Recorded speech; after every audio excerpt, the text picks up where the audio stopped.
सभी साथियों को नमस्कार। जैसा कि सभी को ज्ञात है कि मध्य प्रदेश में जो मोहन यादव जी की सरकार है वो ओबीसी आरक्षण को बढ़ा करके 27% करना चाहती है, जो कि अभी 14% है। और जो ये बढ़ा हुआ जो 13% होगा उसको वो टोटल आरक्षण जो 60% की व्यवस्था है संवैधानिक, जिसमें 50% की पहले से लिमिट थी और 10% ईडब्ल्यूएस को दिया गया था इकोनॉमिकल वीकर सेक्शन के हिसाब से, और उसके अंदर वो 13% जुड़ेगा तो टोटल 73 यानी 73% हो जाएगा।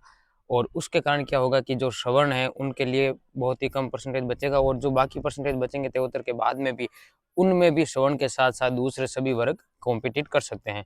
तो कुल मिला के इससे क्या होगा कि जो हमारे सवर्ण समाज के जितने भी युवा है जो तैयारी कर रहे हैं, जो कंपटीशन के लिए रात दिन मेहनत कर रहे हैं, उनके लिए पहले से ही मौके काफ़ी कम होते हैं और भी ज़्यादा कम हो जाएंगे। और इस व्यवस्था का और ये जो अभी करने जा रही है मोहन यादव जी की सरकार, इसका हम सभी को पूर्णतया विरोध करना चाहिए। इस विरोध का तरीका कुछ भी हो सकता है, लेकिन संवैधानिक तरीका और एक शांति से हम प्रोटेस्ट करें या कुछ भी करें या फिर हम सोशल मीडिया पर ही आवाज़ क्यों ना उठाएं, लेकिन हमको उठानी ज़रूर चाहिए। क्योंकि साथ ही मोहन यादव जी ये जो लेकर के आ रहे हैं आरक्षण की जो लिमिट पुश करने की जो व्यवस्था है, इसके लिए जो संस्तुति है वो उन्होंने कोर्ट में दाखिल करी है। अभी तक इसका कोर्ट का जवाब आना है, लेकिन कोर्ट का जवाब कुछ भी हो, इससे सरकार की जो एक नीयत है उस पर भी साथ ही सवाल खड़ा होता है कि क्या आपको सवर्ण समाज सिर्फ और सिर्फ वोट लेने के लिए ही चाहिए? क्योंकि ऐसा शुरुआत से माना जाता है कि सवर्ण समाज बीजेपी के साथ में खड़ा रहता है हर वक्त, चाहे उसको बीजेपी से नाराजगी भी हो कई मुद्दों पर, लेकिन वो कभी भी अलग जगह नहीं जाता है और वो कभी भी दूसरे ऑप्शन नहीं खोजता है।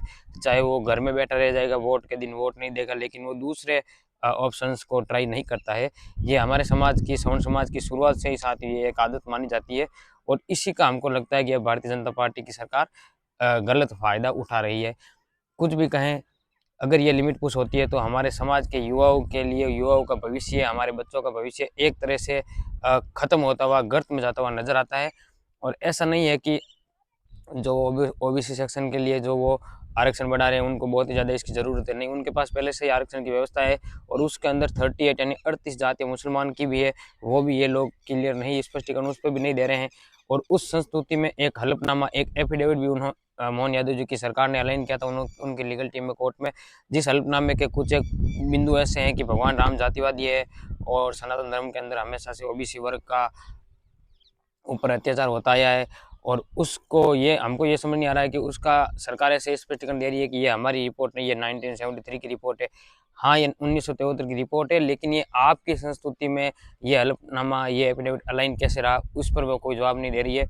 इससे भी मोहन यादव जी की सरकार को पूर्णतः स्पष्टीकरण देना चाहिए और बोलना चाहिए कि हम इस तरह की कोई भी नीति का या किसी भी हलफनामे का कोई भी तरह से समर्थन नहीं करते हैं, लेकिन अभी तक ऐसा कुछ नज़र नहीं आ रहा है।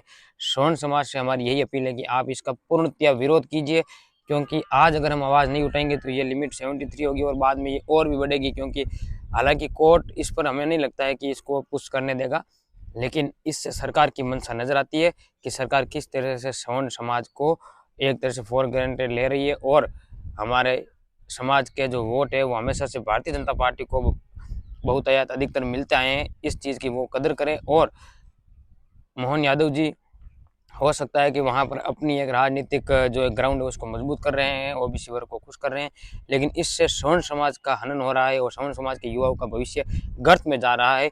ये बात मोहन यादव जी आपको ध्यान रखनी होगी। हम हमेशा से ऐसा माना जाता है कि स्वर्ण समाज पूरे इंडिया में हमेशा से भारतीय जनता पार्टी के साथ रहा है, लेकिन अब ये लिमिट क्रॉस हो रही है। इसके बाद में स्वर्ण समाज अगर विरोध नहीं करेगा तो कल को ये लिमिट 73 से और भी ज़्यादा होगी, और उससे धीरे धीरे हमारे युवाओं के लिए मौके ख़त्म हो जाएंगे। पहले से ही लिमिटेड मौके हैं। अगर कोई युवा बहुत ही ज़्यादा एक्सीलेंस है उसकी पढ़ाई में, स्टडी में, कंपटीशन में, स्किल में, तभी वो सेलेक्ट हो रहा है। लेकिन जो एक एवरेज औसत बच्चे हैं उनके लिए लगभग मौके ख़त्म हो चुके हैं, और अब कुछ एक मौके बचे हुए होंगे तो वो भी इस एक व्यवस्था से ख़त्म हो जाएंगे। आपसे हमारी यही विनती है मोहन यादव जी और मध्य प्रदेश सरकार, और इस पर नरेंद्र मोदी जी का भी संज्ञान है। ऐसा नहीं हो सकता कि नरेंद्र मोदी जी के अप्रूव किए बिना ये संस्तुति कोर्ट में मोहन यादव जी दाखिल कर पाए, ऐसा असंभव लगता है। लेकिन समझ में नहीं आ रहा है कि ये किस तरह से हो रहा है और इस पर अब आगे भारतीय जनता पार्टी किस तरह स्टैंड लेगी। हम अगर कुछ इसमें कर सकते हैं तो वो ये कर सकते हैं कि हम वीडियो के थ्रू आवाज़ उठाएं, हम प्रोटेस्ट करें या जो भी करें, लेकिन इस व्यवस्था का विरोध करें पूर्णतया। मध्य प्रदेश में जितने भी हमारे सभी साथी है या फिर जो भी अन्य व्यक्ति है, अन्य समाज के लोग हैं जिनको ये व्यवस्था गलत लगती है, उनको आवाज़ उठानी चाहिए। हमारी यही सभी से गुजारिश है। जय हिंद, जय श्री राम, देव शर्मा।